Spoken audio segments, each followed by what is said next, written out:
দর্শক সমকাল লাইভে আপনাদের স্বাগত জানাচ্ছি। এই মুহূর্তে আমি রয়েছি রাজধানীর কড়াইল বস্তিতে।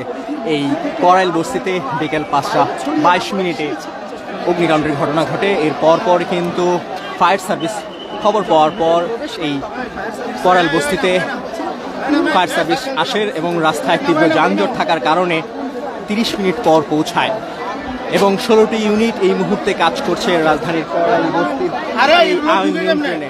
দেখতেই পাচ্ছেন আগুনের কুণ্ডুলি আকাশ ছড়িয়ে পড়েছে এবং আইন শৃঙ্খলা রক্ষাকারী বাহিনী এবং ফায়ার সার্ভিসের 16টি ইউনিট ইতিমধ্যেই কাজ করছে। আপনারা জানেন রাজধানীর কড়াইল বস্তিতে কিন্তু কয়েকদিন পরপরই এই ধরনের অগ্নিকাণ্ডের ঘটনা ঘটছে এবং পুরো বস্তিটি মহাখালীর সেই অংশটুকুতে রয়েছে।